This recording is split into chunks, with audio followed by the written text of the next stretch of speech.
이스라엘 백성들은 모든 나라와 같이 자신들에게도 왕이 필요하다고 생각했습니다. 여호와 하나님께서 그들의 왕이셨으나 그들은 여호와가 다스리는 나라가 아니라 인간 왕이 다스리는 나라를 만들고자 했습니다. 이스라엘은 하나님의 소유된 언약 백성이었으나 그들은 자신들이 받은 은혜가 무엇인지 잘 몰랐고 오히려 다른 이방 나라들과 똑같이 되고자 했습니다. 그들의 계획이 하나님의 마음을 상하게 하였지만 그들의 뜻이 워낙 완강했기 때문에 하나님께서는 사무엘에게 그들의 말을 들어 왕을 세우라고 하십니다. 물론 이 말이 이제 앞으로 사무엘이 자기 마음에 드는 사람에게 아무나 기름을 부어서 이스라엘의 왕으로 세우라는 뜻은 아니었습니다. 하나님께서는 이스라엘의 첫 번째 왕이 될 사람을 직접 정해 주십니다. 9장 16절 말씀에서 하나님께서는 내일 이맘때에 내가 베냐민 땅에서 한 사람을 사무엘에게로 보내겠다고 하십니다. 사무엘은 그 사람을 한 번도 만난 적이 없고 그 사람의 이름도 알지 못합니다. 그러나 하나님께서는 내일 만나게 될 그 베냐민 사람에게 기름을 붓고 그를 이스라엘의 지도자로 세우라고 말씀하십니다. 그리고 앞으로는 그가 이스라엘을 블레셋 사람의 손에서 구원해낼 것이라고 하십니다. 이스라엘이 하나님께 부르짖는다면 하나님께서 바로 그 사람, 그 베냐민 사람을 통하여 이스라엘에게 응답하시리라고도 하시죠. 이와 같은 9장 16절 말씀을 잘 살펴보면 하나님께서 이스라엘을 얼마나 사랑하시는가를 다시 한번 알게 됩니다. 앞선 8장에서 이스라엘의 장로들이 사무엘을 찾아와서 모든 나라와 같이 우리에게 왕을 세워 우리를 다스리게 하소서라고 말했을 때 하나님께서는 사무엘에게 그들이 너를 버린 게 아니라 나를 버려 자기들의 왕이 되지 못하게 한다라고 말씀하셨었습니다. 그리고 앞으로 왕이 세워지면 그들이 아무리 부르짖어도 하나님께서는 응답하지 않으실 것이고 그들의 왕이 백성들의 부르짖음에 응답해야 할 것이라고도 하셨지요. 이와 같은 하나님의 반응을 보면 하나님께서는 이스라엘에게 정말 큰 실망을 하신 것 같고 앞으로는 더 이상 이스라엘을 돌보지 않겠다라고 다짐을 하신 것처럼 보입니다. 그러나 9장 16절 말씀을 보니 하나님께서는 여전히 이스라엘을 사랑하시는구나 하는 걸 알게 됩니다. 하나님께서는 아브라함과 이삭과 야곱과 맺으셨던 언약을 신실하게 기억하고 계셨고 시내산에서 그 아브라함의 후손들과 맺었던 언약을 폐기하지도 않으셨습니다. 16절에서 하나님께서는 이 이스라엘 백성들을 여전히 내 백성이라고 부르십니다. 아브라함을 처음 부르셨을 때부터 이미 아브라함의 후손은 하나님의 소유된 백성이었습니다. 그러므로 그들이 하나님의 마음을 아프게 한다고 해서 그들을 다른 사람에게 내어주실 생각은 전혀 없으셨던 겁니다. 이스라엘 백성들이 왕을 세워달라고 했고 그들의 말이 하나님의 마음을 상하게 하기는 했지만 그래서 억지로라도 그들의 부탁을 들어주시기는 하지만 하나님 입장에서는 당신의 백성을 다른 왕에게 넘기실 생각은 전혀 없으셨습니다. 그저 잠깐 이 하나님의 백성들, 내 백성들을 그 인간 지도자, 인간 왕에게 잠깐 맡기는 것이죠. 제가 지금 이런 인간적인 감정 또는 생각을 바탕으로 하나님의 마음을 설명하고 있는 것 같기는 한데 그렇지만 하나님의 이 섭리와 계획을 인간의 언어로 표현하는 데에는 한계가 있다 보니 이 정도로밖에는 설명할 수 없을 것 같습니다. 하나님께서는 굉장히 마음이 상하셨지만 그럼에도 불구하고 베냐민 사람 중 한 사람을 내 백성 이스라엘의 지도자로 삼기로 하셨고 앞으로는 바로 그 지도자를 통해서 내 백성을 블레셋 사람의 손에서 구원하시기로 했습니다. 그렇다면 내일 이맘때 사무엘을 만나기 위해 베냐민 땅에서 사무엘을 찾아오는 그 사람은 누구일까요? 이 사람에 대해서는 9장 1절과 2절에서 상세하게 설명되어 있습니다.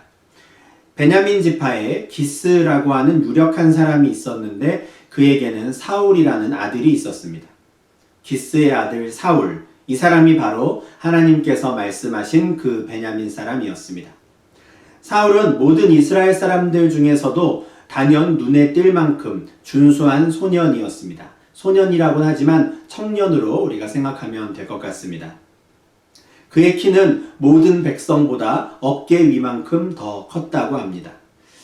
꽤 오래전에 개봉했던 한국 영화 중에 관상이라는 영화가 있었습니다. 그 영화에 나오는 이제 극중 인물이 했던 대사 중에 내가 왕이 될 상인가 라고 하는 유명한 대사가 있었죠. 외모적으로 봤을 때는 사울은 그런 사람이었던 것 같습니다. 왕이 될 상이었던 것이죠. 딱 보기에도 준수한 외모에 또 풍채가 남다른 그런 청년이었습니다. 그러면 이 청년이 어떻게 해서 사무엘을 만나러 사무엘이 있는 그 라마라고 하는 성읍까지 오게 될 것인가? 이 3절을 보면 사울의 아버지 기스가 암나기를 잃어버리는 사건이 벌어집니다. 이 일을 계기로 해서 이 사울은 사무엘을 만나게 되는데요. 이 아버지 기스가 아들 사울에게 내가 잃어버린 암나기를 찾아오라고 시킵니다. 사울은 아버지의 이 말씀에 순종하여서 사환 한 사람을 데리고 길을 떠나지요. 여기저기 다니며 암나기들을 찾기 시작합니다. 4절에서는 그가 에브라임 산지와 살리사 땅으로 두루 다녀보았으나 찾지 못하고 사알림 땅으로 두루 다녀보았고 베냐민 사람의 땅으로 두루 다녀보았다라고 합니다. 그리고 5절에서는 그들이 숲 땅에까지 이르렀다라고 하죠.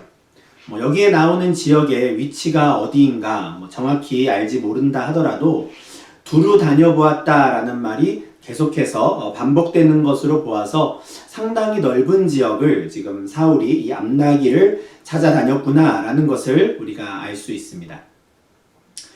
좀 나중에 나오는 말씀이긴 하지만 9장 20절 말씀을 한번 먼저 보시면 그는 이미 사흘 동안이나 이 암나기들을 찾아다녔습니다. 그러니까 굉장히 애를 쓴 것이죠.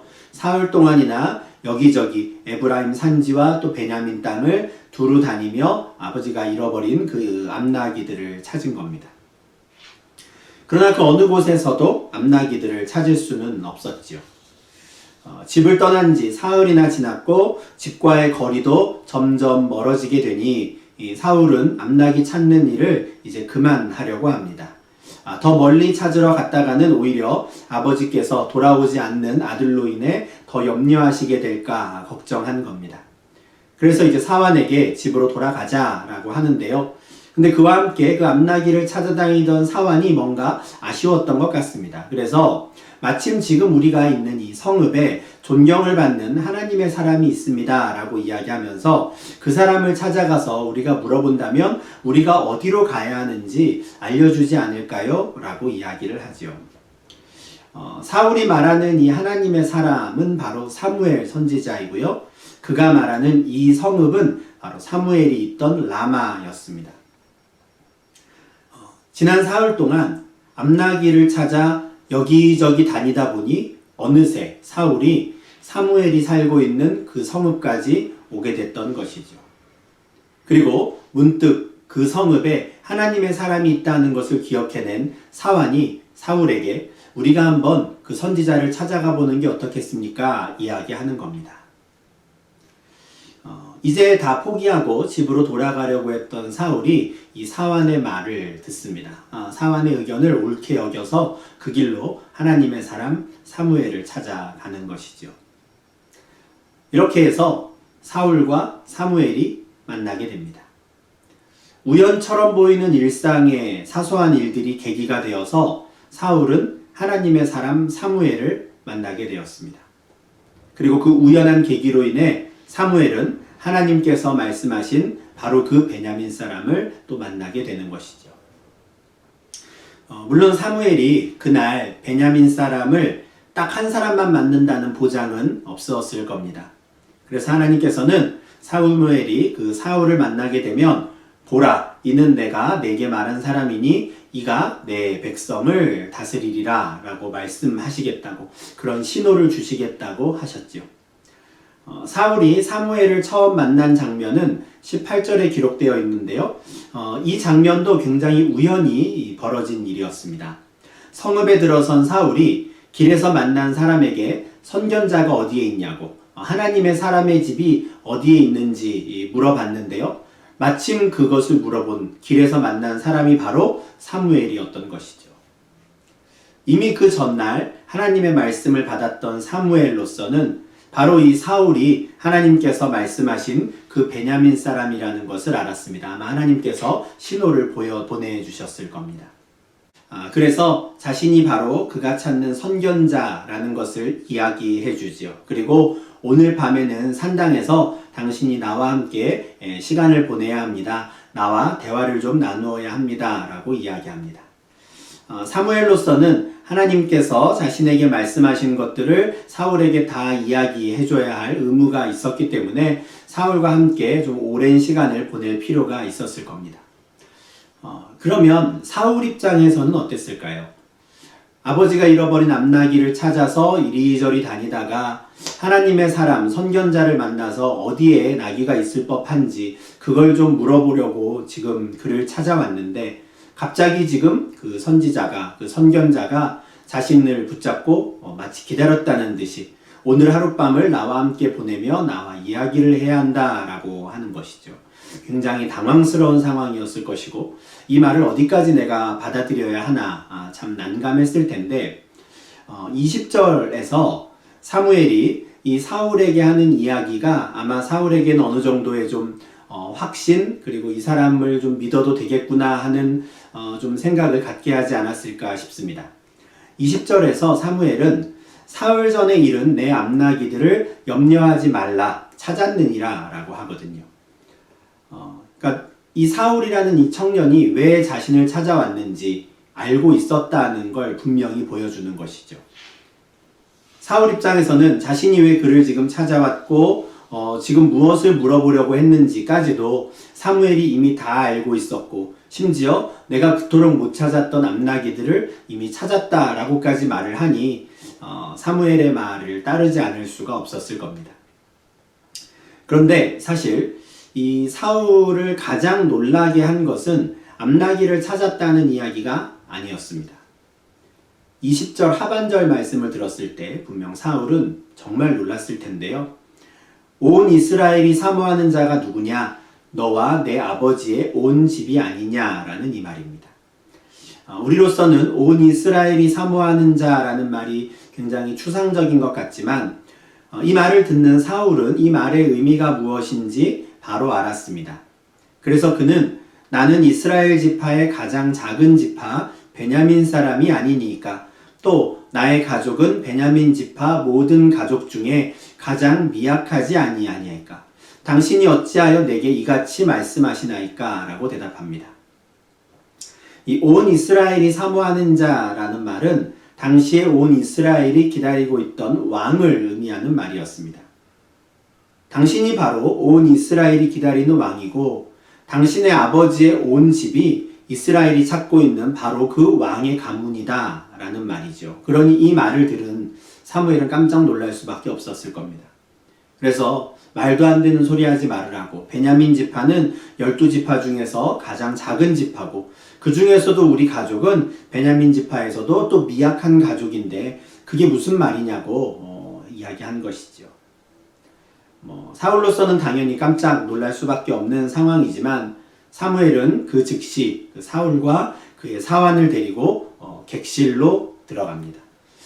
그가 준비해 놓은 곳으로 사울을 이끌고 들어간 것인데 그곳에서 함께 식사하며 자초지종을 이제 이야기할 것입니다.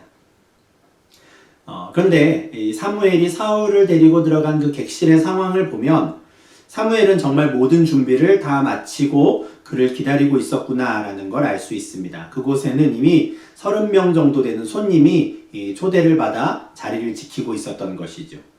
그들이 모두 사무엘과 함께 그 베냐민 사람 사울을 기다리고 있었습니다. 사무엘하 15장 11절을 보면 다윗의 아들 압살롬은 헤브론으로 200명이나 되는 사람들을 초대해서 자신이 앞으로 왕이 되었다라는 것을 선포합니다. 또한 열왕기상 1장에서는 다윗의 또 다른 아들이지요. 아도니아가 또 여러 사람들을 청하여서 스스로 왕이 되었다고 선포하는 일을 합니다.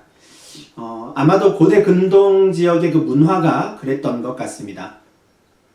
온 백성들 앞에서 정식으로 대관식을 하기 전에 특별히 초대된 사람들 앞에서 먼저 이 왕이 되는 그 왕으로서의 예식을 하는 것이죠. 사무엘이 30명 정도 되는 사람들을 초대해서 사울을 기다리고 있었던 이 상황도 이런 맥락으로 이해할 수 있겠습니다. 하나님께서 이미 그에게 내일 이맘때 만나게 될 베냐민 사람을 왕으로 세우라고 하셨기 때문에 사무엘은 사울을 맞이해서 왕으로 세울 모든 준비를 다 하고 있었습니다. 사무엘 입장에서는 사울을 만난 그 순간부터 이미 그가 이스라엘의 왕이었고 하나님의 백성들의 지도자였기에 그에 걸맞는 예우를 그때부터 하는 것이죠. 30명가량의 손님들이 있던 그 자리에서 사울을 가장 상석에 앉힙니다. 그리고 그는 요리사에게 미리 구별해 두라고 했던 특별한 음식을 사울에게 제공합니다. 넓적다리는 상당히 높은 지위를 가진 사람들이 먹을 수 있는 부위였습니다. 하나님께 바쳐지는 이 제물의 경우를 보더라도 이 넓적다리는 대제사장 아론과 그의 후손들의 몫으로 정해진 것이었습니다. 아무나 먹을 수 있는 게 아니었던 것이죠. 그러니까 이 특별히 준비된 이 귀한 음식을 또 대접함으로써 사울을 이스라엘의 왕으로서 이스라엘의 새로운 지도자로 깍듯이 예우하는 것입니다.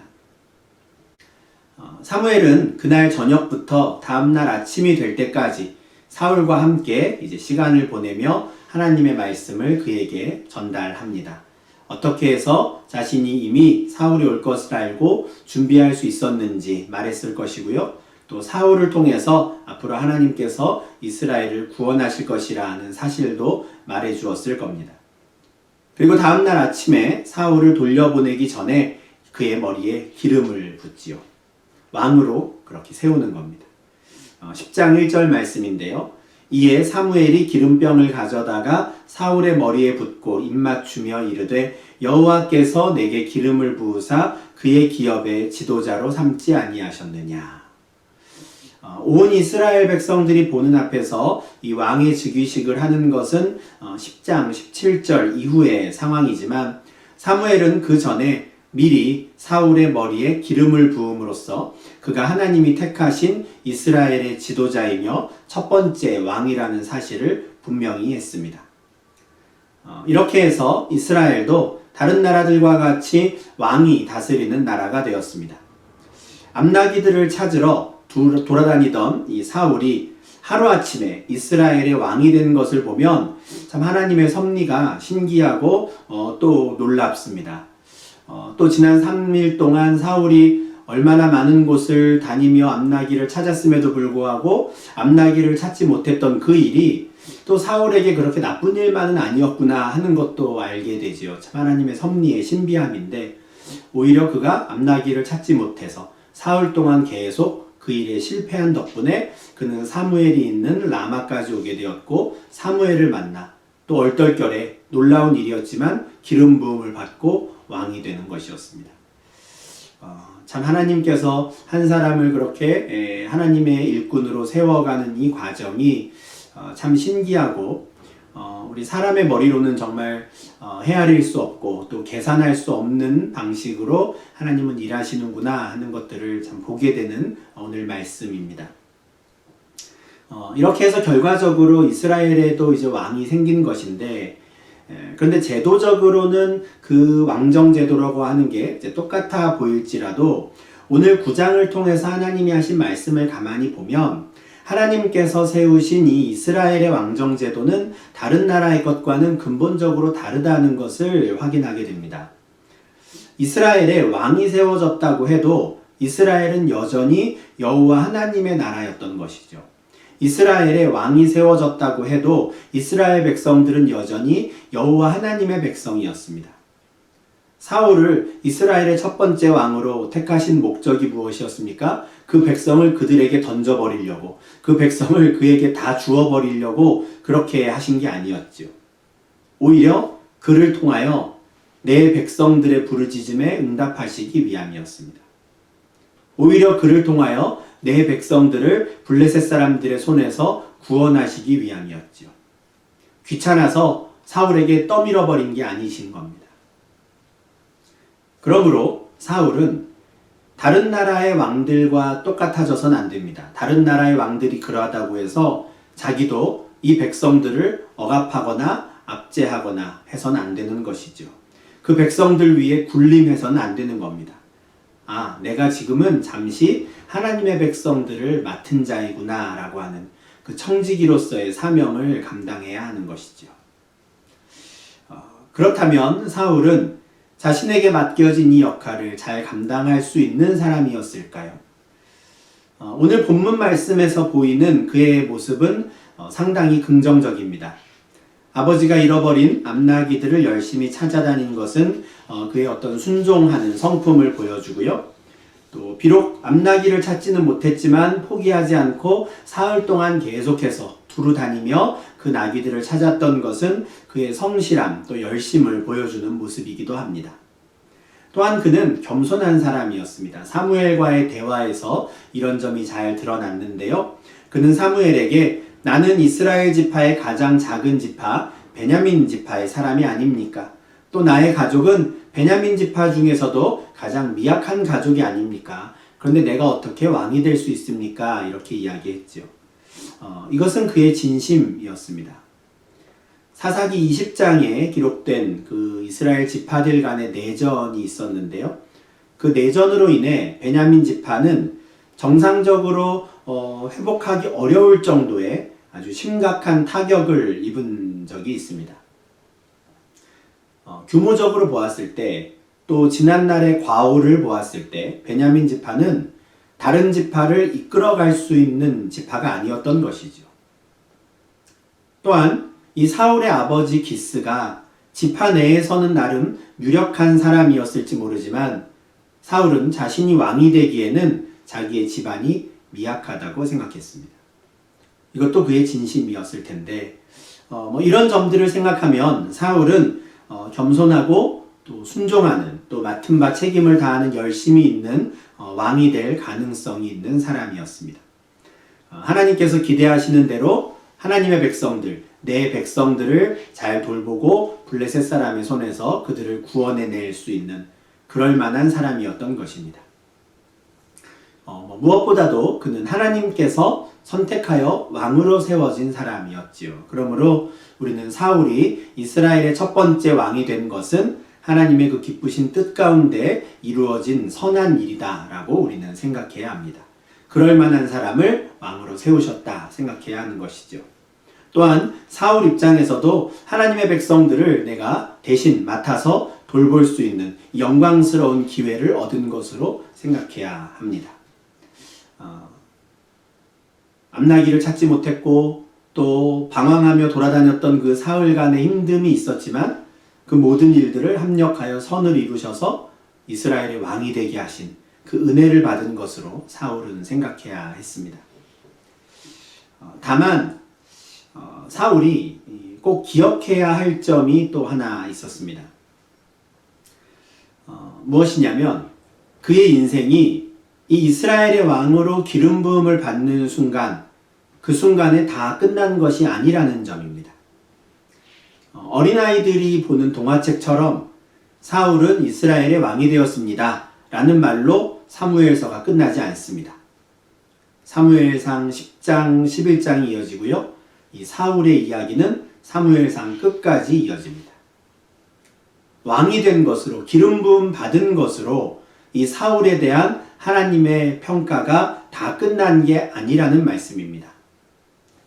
낮은 자, 겸손한 자를 들어쓰시기를 기뻐하시는 하나님께서는 사울을 택하셨습니다. 그 사람이 낮은 자, 겸손한 자였기 때문입니다. 그리고 그를 택하여서 왕으로 세우셨지요. 그러니 앞으로도 그는 낮은 자, 또 겸손한 자로서 하나님께서 당신의 백성을 맡기시기에 합당한 자로 살아야 할 것입니다. 기름 부음 받았으니 다 됐다고, 성공했다고 끝날 게 아니라 또 지금부터 하나님 보시기에 합당한 사람으로 살아가야 하는 것이죠. 바로 이런 점들이 사울이 꼭 기억해야 하는 점이었다라고 말씀을 드렸는데 사실 이것은 우리 모두가 늘 생각하고 기억해야 하는 점이기도 합니다. 사람들은 누군가의 인생을 볼 때 그 사람의 전성기를 제일 먼저 떠올립니다. 우리가 더 높은 자리에 올라가고자 하고 인생에서 한 번이라도 정말 빛나는 영광을 받는 자리에 오르기를 꿈꾸는 것도 다른 사람들이 나를 그렇게 성공한 사람으로 기억해 주기를, 그렇게 평가해 주기를 바라는 마음이 있기 때문일 것입니다. 그러나 우리는 하나님이 그 각 사람을 평가하는, 하나님이 각 사람에 대해서 기억하시는 것은 사람의 방법, 사람의 시선과는 다르다는 것을 꼭 생각해야 합니다. 사람의 눈에 볼 때 전성기라고 부를 만한 그 시기도, 사람들은 영광의 시기라고 말하는 그 시기도 하나님의 눈에는 그저 여러 과정들, 사람이 지나가야 하는 여러 시간들 중에 일부분에 불과한 것입니다. 어떤 사람이 얼마나 화려하고 영광스러운 시기를 오래 보냈는가, 짧게 보냈는가, 이런 것들은 전혀 하나님의 관심사가 아닙니다. 어차피 누군가를 가난하게도 하시고 부하게도 하시며 낮추기도 하시고 높이기도 하시는 것은 하나님이 하시는 일입니다. 하나님이 그렇게 하시는데 이 사람이 과연 높은 사람인가 낮은 사람인가 가난한 사람인가 부유한 사람인가 그걸 가지고 하나님이 관심 있게 지켜보신다는 건 말이 안 되지요. 하나님께서 그냥 그렇게 행하시는 일입니다.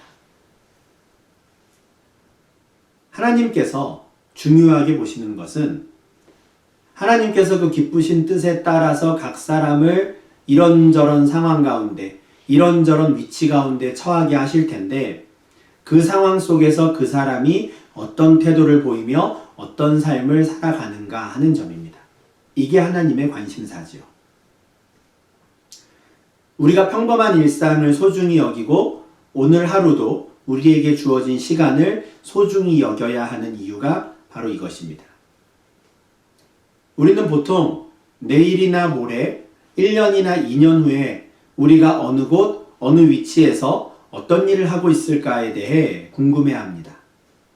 그러나 그것은 본질적으로 우리가 결정할 수 있는 일이 아닙니다. 이건 신학적으로 설명할 것도 없습니다. 우리가 경험적으로 너무 잘 알고 있는 사실이지요. 우리 중에 어느 누구도 1년 전, 2년 전에 내가 꿈꾸고 기대했던 그대로 오늘을 살고 있는 사람은 아무도 없습니다. 특히 요즘과 같은 때 우리가 제일 많이 하는 말이 뭡니까? 예상치 못한 이런 말 아닙니까? 우리는 아무도 내일 모레 1년 뒤, 2년 뒤의 일을 알 수가 없습니다. 궁금하기는 하죠. 참 궁금하기는 한데 앞으로 내가 어느 곳, 어느 위치에서 어떤 삶을 살게 될 것인가 하는 점에 대해서는 사실 우리가 궁금해한다고 해서 신경 쓴다고 해서 그렇게 되는 일들이 아닙니다. 그러면 우리는 무엇에 집중하고 무엇을 염두에 두고 무엇을 신경 쓰며 살아야 할까요? 바로 오늘 하루, 지금 이 순간입니다. 하나님께서도 우리에게 관심 있게 지켜보시는 게 바로 이 점이죠. 오늘 하루를 우리가 어떻게 보냈는가? 우리가 할 일은 오늘 하루를 하나님 앞에 겸손하게 낮은 자의 마음으로 사는 일입니다. 하루하루를 그렇게 살다 보면 어떤 때에는 우리를 가난하게 하시기도 하고 어떤 때에는 우리를 부유하게 하시기도 할 겁니다. 어떤 때에는 우리를 낮추기도 하시고 어떤 때에는 우리를 높이기도 하시겠지요. 어느 날 갑자기 잃어버린 나귀를 찾아 헤매게 하시기도 할 것이고 사흘을 찾아다녔지만 그 나귀를 찾는 일에 실패하는 경험도 하게 하실 겁니다. 그런데 또 바로 다음 날에는 우리의 머리에 기름을 부으고 이스라엘의 왕으로 세우는 일도 하시는 것이죠. 그냥 하나님께서 기쁘신 뜻에 따라 그렇게 하십니다. 이런 극적인 변화가 없다고 하더라도 상관없습니다. 우리가 신경 써야 하는 건 달라지지 않기 때문입니다. 가난할 때에나 부유할 때에나 사회적인 지위가 낮을 때에나 높을 때에나 아버지가 잃어버린 암나귀를 찾으러 다닐 때에나 기름 부음 받은 왕이 되었을 때에나 우리가 할 일은 똑같습니다. 오늘 하루를 지금 이 순간을 하나님 앞에 낮은 자, 겸손한 자, 하나님의 마음에 합당한 자로 살아가도록 애를 쓰는 겁니다. 다음 주부터는 이제 왕으로 세워진 사울이 그러면 하나님께서 바라시는 대로 하나님의 백성의 지도자로서의 그 역할을 하루하루 잘 감당하는가 하는 점을 우리가 보게 될 것입니다. 그런데 사울의 이야기를 보기 전에 먼저 우리의 마음을 다시 한번 다잡을 수 있으면 좋겠습니다. 우리의 인생은 내가 바라는 그 영광의 순간에 딱 끝나는 게 아닙니다. 우리는 하루하루 계속 이어져 가는 그 인생의 모든 과정을 다 잘 살아내야 합니다. 우리가 절대 오해하지 않을 수 있는 하나님의 뜻이 있습니다. 누가 뭐래도 분명히 이야기할 수 있는 하나님의 뜻이 있죠. 그것은 바로 오늘 하루, 지금 이 순간을 하나님께서 기뻐하시는 그 삶의 방식대로 살아야 한다라는 겁니다. 의심의 여지가 없는 하나님의 확실한 뜻입니다. 우리가 결정할 수도 없고 미리 대비할 수도 없는 미래의 상황에 대한 하나님의 뜻을 찾고 구하느라 우리가 애쓰기보다는 지금 이 순간, 오늘 우리를 향한 하나님의 뜻을 이루어가는 성도님들이 되시기를 간절히 바랍니다. 그래서 하나님께서 우리에게 어떤 일을 맡기시든지, 하나님께서 우리를 어떤 상황에 처하게 하시든지, 그 모든 상황 속에서 겸손한 자, 낮은 자가 되어서 하나님을 기쁘시게 하는 저와 여러분이 될 수 있기를 간절히 소망합니다. 기도하겠습니다. 하나님 아버지 감사합니다. 사무엘 9장 말씀을 통하여 하나님께서 한 사람의 인생을 또 어떻게 주관하시며 그 각 사람이 어떻게 어떠한 삶의 모습에 처하든지 하나님께서 바라시는 또 삶의 모습은 어떠한지 다시 한번 생각하고 깨닫게 하시니 감사를 드립니다. 잃어버린 아버지의 그 암나기들을 찾아 헤매던 사울을 하루아침에 이스라엘의 왕으로 세우시는 하나님의 주권을 보며 그 섭리를 보며 우리의 삶은 또 어떻게 인도하고 계시는지 참 궁금합니다.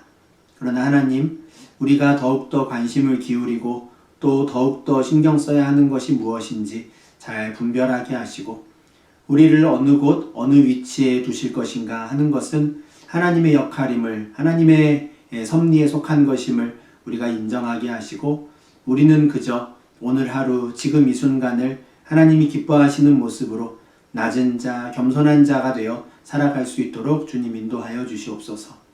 우리를 어떤 상황 가운데 처하게 하시든지 주님을 향한 우리의 마음이 변하지 않게 하시고 주님을 인정하고 그 앞에 언제나 겸손한 마음으로 살아가는 우리의 삶의 방식, 삶의 태도가 변하지 않도록 주님 붙잡아 주시옵소서. 그래서 우리의 인생의 모든 하루하루를 다 살아낸 그날 하나님께 칭찬 듣는 귀한 주의 백성들 될 수 있도록 인도하여 주시옵소서. 예수님 이름으로 기도합니다. 아멘.